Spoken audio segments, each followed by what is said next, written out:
Hey hello everyone, good morning and welcome back to my new blog. সবাই কেমন আছো? আমি বেশ ভালো আছি। আজকে অনেক দেরি করে আমি ঘুম থেকে উঠেছি। একদম সূর্য মামা মাথার ওপরে অনেক আগেই উঠে গেছে। আর দেরি করে উঠেছি বলতে কালকে রাতে ঠিকমতো করে ঘুমোতে পারিনি। প্রচণ্ড প্রচণ্ড গরম, মানে মাথা পুরো খারাপ হয়ে যাচ্ছে। তারপরে সকালবেলা একটা নিউজ শুনে তো আরও মাথাটা খারাপ হয়ে গেল। আগামী 27-28 তারিখে প্রচণ্ড লু বইবে। প্রতি ঘন্টায় কত কিলোমিটার একটা জানি না, যাই হোক। তার উপরে তাপমাত্রা দক্ষিণবঙ্গে মানে 47 থেকে 49-এর কাছাকাছি হয়ে যেতে পারে। তারপরে তো মানুষের একদম বেরোনোই উচিত নয়, এরকম সতর্কবাণী প্রতিনিয়ত চলছে। তো এটা শুনেই কিন্তু আমার মাথা খারাপ হয়ে গেছে যে তাপমাত্রা আরও বাড়ছে, দ্বিগুণ হচ্ছে। তো কাল রাতেও ঠিক মতো করে ঘুমোতে পারিনি, এত গরম লাগছিল। দুটো ফ্যান চলছে তাও প্রচণ্ড গরম, ছেলেও ঘ্যাঁ ঘ্যাঁ করছে, ঘুমোতে পারছিল না। তো তাই একটু দেরি করে উঠেছি। সবাই আজকে একটু দেরি করে ঘুম থেকে উঠেছে। তো আমি এখন যাব, স্নান করব। আমি ফ্রেশ হয়ে নিয়েছি, বাট স্নান করা হয়নি। বাট যা গরম লাগছে ইতিমধ্যে, আমাকে এখন স্নান করতে হবে। তো এখন গিয়ে আগে স্নানটা করব, তারপরে বাকি যে কাজগুলো রয়েছে ওগুলো করব। আর মা বাবা অলরেডি দেখলাম ঠাকুর মন্দির পরিষ্কার করে নিয়েছে। আমার আর করার কিছু নেই। আর আমাকে মর্নিং ওয়াকে আর ওয়ার্কআউট কিছুই হয়নি আজকে আমার। তো ওগুলো সব বিকেলেই করব আজকে। তো গরমে আর পাচ্ছি না, এমনিতেই পুরো ঘাম বেরিয়ে যাচ্ছে। তো চলো এখন আগে ডিটক্সিফাই ওয়াটারটা বানিয়ে নিই। তারপরে বাড়িতে কিছু কাজ রয়েছে, মা যাবে একটু বাজারে।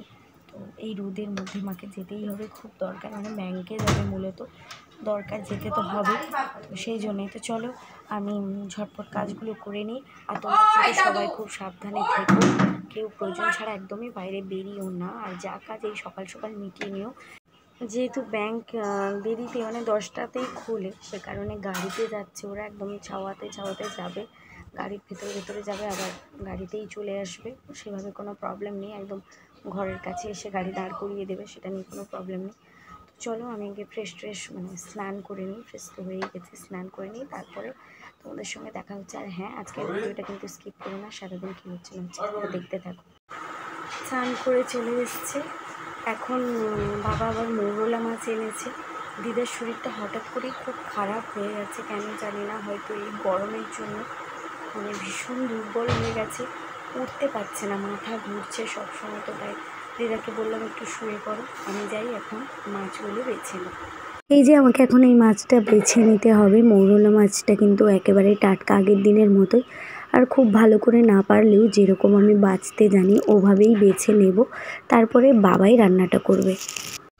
তো মাছটা ছাড়িয়ে একটু রোদ্দুরে বেরিয়েছিলাম, আমার মুখটা পুরো জ্বালা জ্বালা করছে, এত রোদ্দুর লাগছে। বাইরের দিকে না বেশিক্ষণ দাঁড়ানোই যাচ্ছে না, আমার মাথা ভেজা ছিল। আমি কয়েক মিনিটের জন্য বেরিয়েছিলাম, আমার চুল শুকনো হয়ে গেছে। তো আমি যেহেতু রোদ্দুর থেকে এসেছি, দেখো আমি কী নিয়েছি, একটা টমেটো নিয়েছি, আর টমেটোর মধ্যে চিনি দিয়ে দিয়েছি। এটা কিন্তু ট্যান রিমুভালের জন্য ভীষণ ভালো কাজ করে। আর দুটো শসা নিয়েছি, আমি এখন বসে বসে এটা অ্যাপ্লাই করবো ফেসের মধ্যে। আর এই শসাটা দিয়ে একটু রিল্যাক্স করতে চাই 10 মিনিট, কারণ পুরো চোখ মুখ একদম ধোঁয়া ধোঁয়া দিচ্ছি আমি।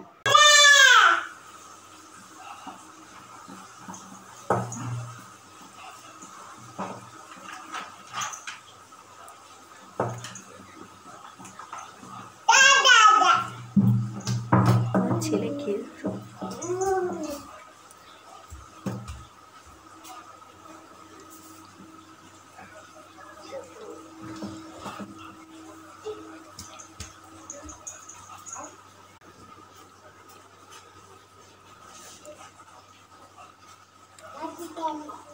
মুখের মধ্যে যাচ্ছে, মিষ্টি মিষ্টি লাগছে।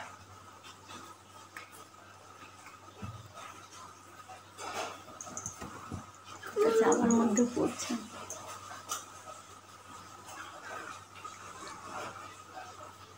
আর আমার না লিপসটা হালকা হালকা কালো কালো হয়ে যাচ্ছে এখন, এত লিপস্টিক ইউজ করা হচ্ছে। অথচ আমি রেনবোয়ের লিপস্টিকটাই বেশি ইউজ করি, এত পরিমাণে ইউজ করলে তো কালো হয়।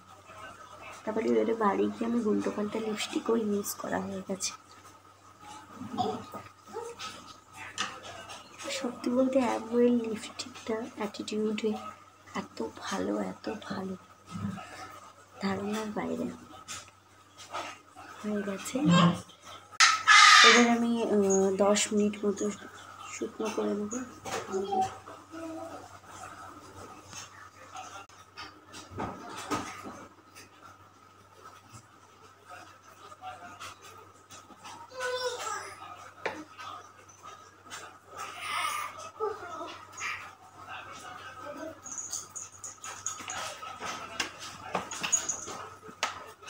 কিছু হয়নি, আমি এমনিই দিয়েছি, আমি মারা যাইনি। ছেলে বিরক্ত করছিল তাই ঠিক মতো দিতে পারছিলাম না। আবার এই যে চোখের মধ্যে শসা দুটো দিয়ে দিয়েছি, আর আমি 10 মিনিট এভাবেই থাকবো। আর আমার ওদিকে ছেলে বারবার মাকে বাবাকে গিয়ে বলছে আমার মাকে হালুমে খেয়ে নিয়েছে, মা মারা গেছে। তাই ঠিক করে নিতেও পারছি না, বারবার আমাকে এসে বিরক্ত করাচ্ছে। খুব চেষ্টা করছি এটা চোখে রাখার জন্য। যাই হোক, অনেক কষ্টে ফাইনালি 10 মিনিট রাখতে পেরেছি। এই যে শসাগুলো তুলে নিয়েছি, এবার ফেসটাকে ভালো করে মাসাজ করব। তারপরে একদম ঠান্ডা জল দিয়ে ভালো করে ফেসটাকে ওয়াশ করে নেব। আর ওদিকে জানো তো, আমার ছেলে মায়ের কাছে গিয়ে মাকে বলছে আমার মা মারা গেছে। মানে চোখের মধ্যেই দুটো শসা দিয়ে চোখটা বন্ধ রেখেছি, তাতেই ওর সে কি কান্না। মানে এইটুকু বাচ্চার কথা শুনে আমি তো অবাক হয়ে গেছি যে ও এভাবে বলছে যে দুটো শসা চোখের মধ্যে দেওয়া, চোখ বন্ধ, তার মানে আমার মা মারাই গেছে। রান্নাঘরে গিয়ে অসম্ভব চিৎকার করে কান্না করছে। আমি ওকে বলছি আরে চোখের মধ্যে শসা দিয়ে রেখেছে, আমি বেঁচে আছি, কিন্তু তবুও মানে আমি জাস্ট অবাক হয়ে গেছি। এত ছোট বাচ্চা, ওর কাছে মনে হচ্ছে আমি মারাই গেছি। শসা দেওয়া রয়েছে, চোখ খুলছে না, তাইও ভাবছে মারাই গেছে। যাই হোক, চলো এখন আগে ফেসটা ক্লিন করে নিই। এই দেখো, আমি আমার ফেসটা কিন্তু ভালো করে ক্লিন করে চলে এসেছি। আর দেখো আইস প্যাকটাও নিয়ে এসেছি, ওটা একটু মুখের মধ্যে দেবো, তাহলে মুখটা একেবারে ঠান্ডা ঠান্ডা হয়ে যাবে। এমনিতেই চোখ দুটো আমার খুব ঠান্ডা হয়ে গেছে, শসা দিয়েছিলাম অতক্ষণ। আর তারপরে এই যে আইস প্যাকটা দিয়ে একটু মুখের মধ্যে নিয়ে নিচ্ছি ট্যাপ ট্যাপ করে। কী যে ভালো লাগছে বোঝাতে পারবো না। এই গরমের মধ্যেই ঠান্ডাটা যখন গালে দিচ্ছি না, মানে ভীষণ আরাম লাগছে, খুব রিল্যাক্স ফিল করছি আমি। তো তোমরাও এভাবে কিন্তু মাঝে মাঝে মুখের মধ্যে বরফ দিতেই পারো, কোনো ক্ষতি হবে না। আর ওদিকে দেখো, পুরোহিত কাকু এত রোদের মধ্যে একেবারে তেতে পুড়ে এসছে পুজো করতে। আগেই বলেছিলাম যে সকাল সকাল পুজো করতে আসতে, কিন্তু ওনার কাজের জন্য আসতে পারেনি। আর এই গরমে একদম সত্যি বলতে আমরাই ঘরের ভেতরে ঝলসে যাচ্ছি, আর উনি তো এত দূর আসছেন। সত্যি বলতে আমি তো একদমই বাইরে বেরোই না, জামা কাপড়ে তুলতে বেরোই না, ওটা সেই দিদা না হয় মা যে কেউ তুলেই নিয়ে আসে, আমার পক্ষে বেরোনো সম্ভবই না। আর মা আর দাদা ব্যাংক থেকে ফিরে এসেছে, আর আসার সময় সবার জন্য এই যে একটা করে গ্লুকোজ ড্রিঙ্কস কিনে এনেছে। এটা কিন্তু খেতে বেশ লাগে, এগুলো অনেক ফ্লেভারেরই হয়, বাট আজকে এই যে সবার জন্য লিচি ফ্লেভারটা এনেছে। এখন একটা কীর্তনিয়া বৈষ্ণব দাদু এসেছে কীর্তন করতে, প্রায় দিনই আসে দুপুরবেলায়, তো উনি এখন কীর্তন করবেন। আর আমার ছেলে দেখো আগেই এখানে এসে দাঁড়িয়ে রয়েছে।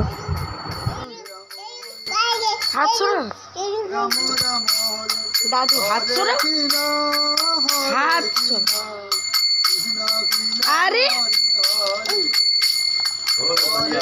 দাদু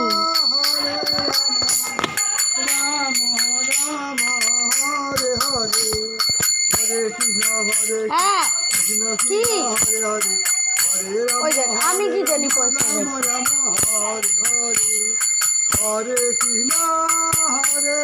বলো বলো,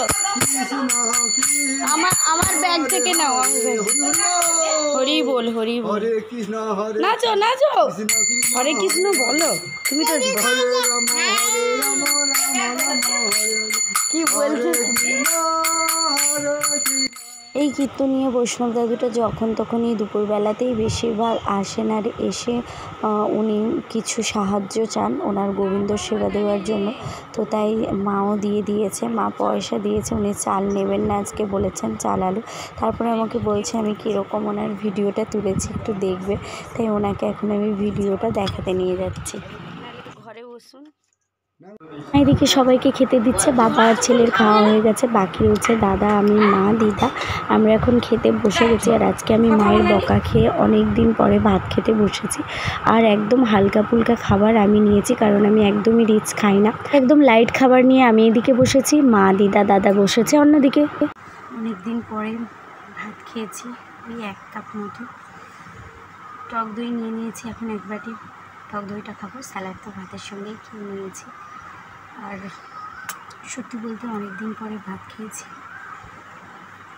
খুব একটা যে ভালো লাগলো তা কিন্তু না, ভাতটা ঠিক করে এখন খাওয়া হয় না, তাই খুব যে ভালো লাগে তা না, কিন্তু অনেক দিন খাওয়া হয়নি, মা বারবার বকাবকি করছিল, যে তোর এইসব ডায়েট ফাইটের চক্করে তোর ভাত খাওয়া হচ্ছে না, চোখ ঢুকে যাচ্ছে। ওনাদের শুধু একটাই কথা, চোখ ঢুকে যাচ্ছে, মাথা খারাপ। রোগা হওয়ার চেষ্টা করলেও রোগা হতে এরা দেবে না, কিছুতেই দেবে না। আর এদিকে আমি এক গ্লাস জল খেলেই মোটা হয়ে যাবো, সেই ভয়টা আমার মনের মধ্যে সবসময় আছে। তো যাই হোক, চলো এখন টক দইটা খেয়ে নিই, তারপর একটু রেস্ট নেবো। ছেলে বাবার কাছে ঘুমোচ্ছে, চলো খেয়ে নিয়ে যাই। ছেলে পেছনের জানালা গলে বাইরে কিছু জিনিস ফেলে দিয়েছে, এখন আমাকে ওগুলো কুড়াতে যেতে হবে। না কুড়িয়ে নিয়ে এলেও আবার চিৎকার করে কাঁদছে, ওগুলো দিতেই হবে। খেলনাগুলোকে একবার করে ফেলছে, একবার করে কেউ না কেউ তুলে এনে দিচ্ছে। তো এখন মা আমাকে বললো তুই যা, মা হচ্ছে ওদিকে বাসনগুলো সব গুছিয়ে গুছিয়ে রাখছে। তো তাই আমি যাচ্ছি। সবে মাত্র একটু টক দই খেয়ে ভেবেছিলাম শোবো, সেটা আমার আরও হচ্ছে না। এই রোদ্দুরের মধ্যে আমাকে এখন যেতে হবে। আমার মাথা তো বনবন করে ঘুরছে। আর মানে এখনের তাপমাত্রা 43°C। এই রোদ্দুরের মধ্যে আমাকে এখন চিংড়ি ভাজার মতো ভাজা, কী আর করা যাবে। বুকের মধ্যে অনেক সাহস সঞ্চয় করে, এই গরমকে উপেক্ষা করে, রোদ্দুরকে উপেক্ষা করে আমি এখন বাইরে যাচ্ছি। আর এই যে ভেজা গামছা একদম জড়িয়ে নিচ্ছি খুব ভালো করে, যাতে রোদ্দুর আমাকে স্পর্শ করতে না পারে। কিন্তু আমি জানি ঝলসে তো যাবই। চলো যাওয়া যাক। বাইরে আমি ফোন নিয়ে যাচ্ছি না, আমি তুলবো যা হোক করে, ওটা দিয়ে জানালা দিয়ে মাকে দেবো, তারপরে ব্যাস একদম দৌড় দিয়ে ঘরের ভেতর। তো চলো আগে জিনিসগুলো আমি তুলে নিয়ে আসি। এই দেখো রোদ্দুরটা একদম ধুধু ধুধু করছে চারিদিকে, মানে এর মধ্যে আমাকে এখন যেতে হবে। ও বাবা, চলো যাওয়া যাক। তো সবগুলো কুড়িয়ে দিয়েছে, আর দেখো আমার ঘাম বেরোচ্ছে একদম, গামছাটাও আমার শুকিয়ে গেছে, এত রোদ্দুর। আমি সত্যি আজকে ভাবছি একটা কথা, যারা দিনমজুর, লেবার, রাজমিস্ত্রির কাজ করেন, যারা চাষে প্রচুর খাটাখাটনি করেন, তাদের অবস্থাটা কি হয়। তার মানে এই রোদ্দুরে ওনারা কত কষ্ট করে সব কাজকর্ম করেন, মানে মানুষকে কত পরিশ্রম করে রোজগার করতে হয় এভাবে। আমি মানে শুধু ভাবছি এগুলো। যাই হোক চলো, অনেক ইমোশনাল হয়ে যাচ্ছি রোদ্দুরে, তো বেশি ইমোশনাল হওয়া যাবে না। এখন চলো একটু ফ্যানের তলায় বসবো, রেস্ট নেবো, তারপরে বিকেলবেলায় একটু হাওয়াতে বেরোবো। হ্যাঁ, এখন আর আমি ঘর থেকে বেরোচ্ছি না, চলো। অনেকক্ষণ নিয়ে নিয়েছি রেস্ট, আর রেস্ট নিতে পারছি না, কারণ ঘরের মধ্যে আর বন্দি থাকতেও ইচ্ছে করছে না। কোন দিকে যাব খুঁজে পাচ্ছি না, একদিকে গরম, একদিকে ঘরে বন্দি থাকতেও পারছি না। এখন আমি বেরিয়ে যাচ্ছি বৌদিদের বাড়ি। এখন ওই 5:20-25 মতো হয়ে গেছে, খুব বেশি এদিকটায় আর রৌদ্র নেই, তাই বৌদিদের বাড়ি যাচ্ছে। ওদিকটাতে হাওয়া খুব দেয়, প্রচুর গাছপালা রয়েছে যেহেতু। আর ছেলে এখনও ঘুমোচ্ছে, তো ওর মতো ঘুমুক। আর আজকের ভিডিওটা আমি এখানেই শেষ করলাম। ভিডিওটা ভালো লেগে থাকলে লাইক, কমেন্ট, শেয়ার করতে ভুলো না। চ্যানেলটিতে নতুন হলে চ্যানেলটি অবশ্যই সাবস্ক্রাইব করে নিও, পাশে থাকা বেল আইকন বাটনটি প্রেস করতে ভুলো না। ততক্ষণের জন্য সবাই খুব ভালো থেকো, সুস্থ থেকো, নিজেদের খেয়াল রেখো, টাটা।